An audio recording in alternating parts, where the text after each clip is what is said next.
Hello and welcome to Motors for the Masses, and today we've got a bit of an upgrade video. We are here with the Thumpstar 125 RoadRipper, and the heart is having a transplant. The 125 8.5 brake horsepower engine is coming out, and the 140 high lift cam 16 brake horsepower engine is going in. So we're going to go through that process, and then we're going to do a bit of a head-to-head. Now, after the last video went out, we got a phone call from a customer who said, I want one of them, and I want that 140 high lift cam engine in it too. Now, Jamie had already expressed an interest in that, so we went, yep, I'm having one. So I got online and ordered a couple of engines, and here they are.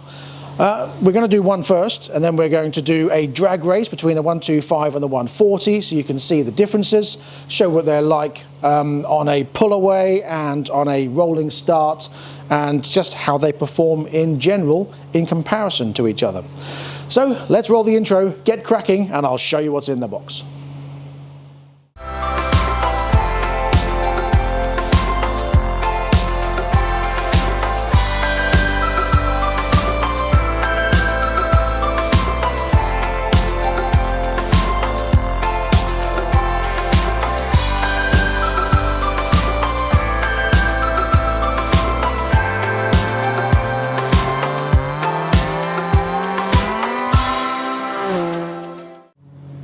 So this is the kit you get. Now this costs about £360 plus the postage, which is about 20 quid.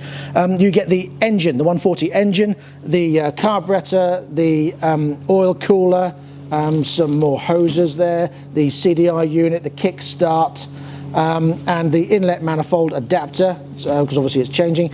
You do lose the electric start on the bike, but we'll come on to that during the process. So there you go. Right, let's get it in. I said let go.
Now, one of the issues with this bike is that, yes, okay, it's an engine swap, but you've got bullet connectors on here, whereas the old one that come off, wherever it's gone, has got the block connectors.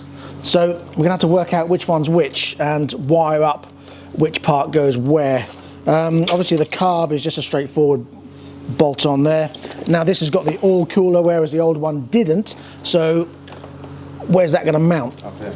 Up where the horn is. Right, okay, so that'll mount up there quite nicely.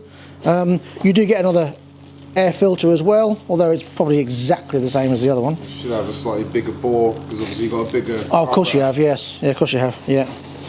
And the CDI unit will just go in place of the CDI unit that's currently in there. These hoses are for the oil cooler. Right, okay, yes, right, makes sense.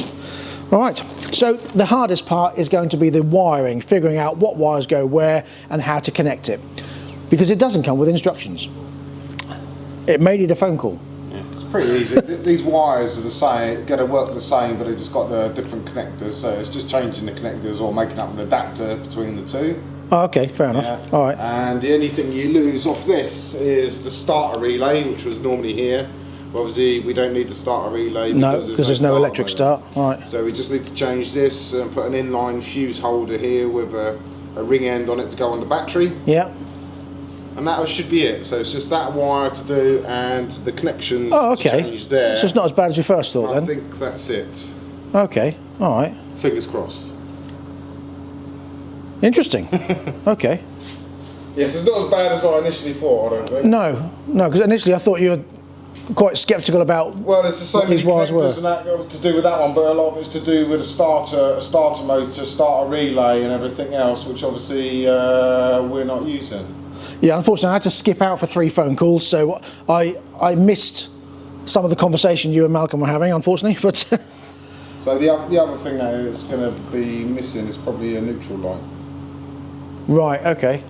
Wires. So the electric start will be null and void. Is that also the same for the isolator switch, the kill switch? I don't know. It depends on how, if the kill switch run through the CDR or just cut off the spark. I don't know until I... Okay. But it's a possibility, yes, you'll lose the starter and the engine kill switch. So this is where it comes into the fact again that it's an off-road derived vehicle that can go on-road. A Euro 5 bike would have to have a kill switch, but because it's an off-road derived bike, you don't necessarily have to have one. So yeah, right. So it's actually not that bad. In total, it's about 2 to 3 hours once you've got all the electrics sorted out and everything back in. That's not a bad change, to be honest. So far what? It's taken me 3 quarters now to remove the old engine to get this far with this one. The only thing's going to be is, like you say, just redoing the connectors on here and making sure it all... more time doing the wiring, making it neat, cable tying it all up again, than what it is actually doing the transplant. Yeah. Fantastic. Looks good.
So unfortunately there is an issue. Now the inlet manifold is a strange angle, so it pushes it out towards this side of the frame. Now obviously this is the 140 engine, and the 140 bike has one frame going through the middle, so you don't have this bar in the way, whereas this has a split frame, so you've got one this side, one that side.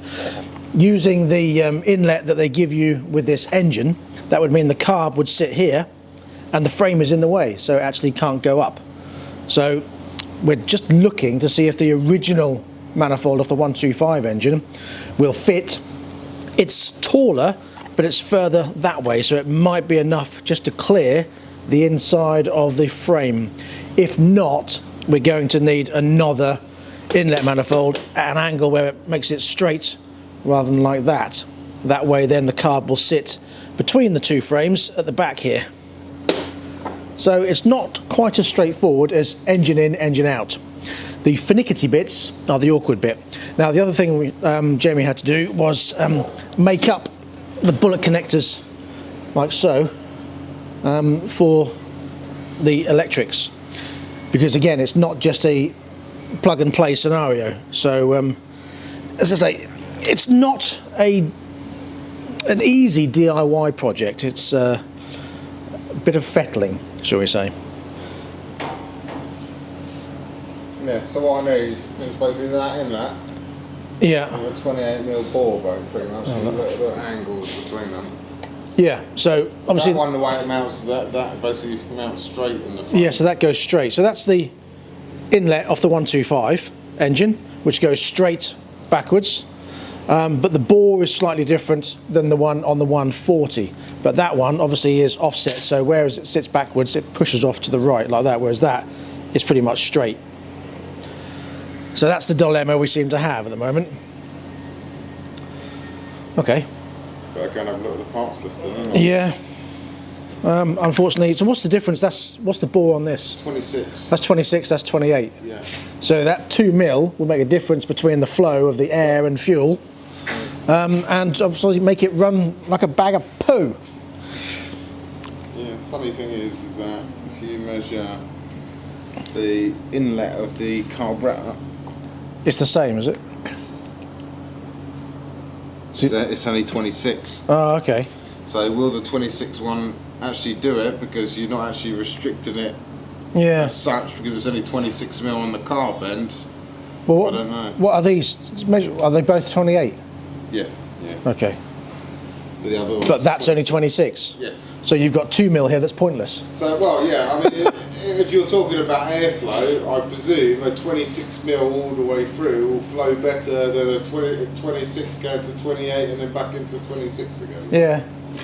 So, watch this space. We'll be back in a minute. So it would seem what was restricting the airflow before was the actual plastic gasket. That's the one off the 125 engine, which is a 20mm bore. And this is the one with the new one, which is a 26mm bore.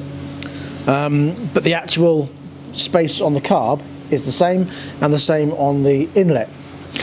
So we're going to try it and see what happens. But, and whilst Jamie's doing that, I'm going to eat my daily dose of raspberries. I do like a raspberry.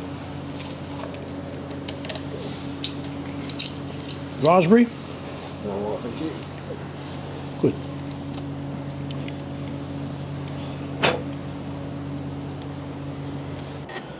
So it would seem logistically it fits in the gap. And whilst Jamie's finishing that off, I'm going to have my daily dose of cake. Daily dose of this, daily dose of that. I do like cake. Cake? Mm. Mm. So the engine is in. Nearly got it wrong. This is the 125, this is the 140. What we're going to do is start it up, have a listen, and then unfortunately it started chucking it down with rain. So tomorrow we will do our little head-to-head and drag race, and that will be part 2 of this video. So stay tuned for that. But for now, let's start it up and have a listen. I'm going to head round the back because it's going to be on this microphone. So 125 first, with the electric start.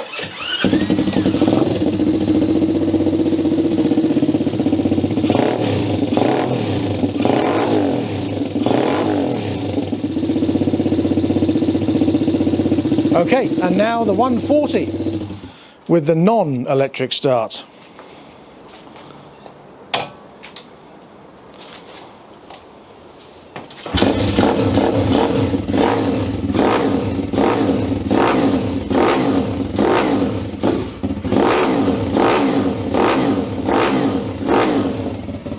No, we can turn it off now, can we? So there you go. So that basically shows just how more free revving and how much beefier the 140 sounds. There's not a massive difference out of the exhaust, but it does rev a lot quicker and a lot easier on the 140, and you can feel it's got a lot more oomph to go. And we will find that out in part 2 of this video coming tomorrow. So stay tuned for that. As you can see, it hasn't been an easy fix, but we've got there in the end. And thank you very much for joining us. We'll be back very soon, as I say, for part 2. So until then, please ride and drive carefully. but have fun. Bye-bye. See like the light shining on my face here, look. All right, thanks.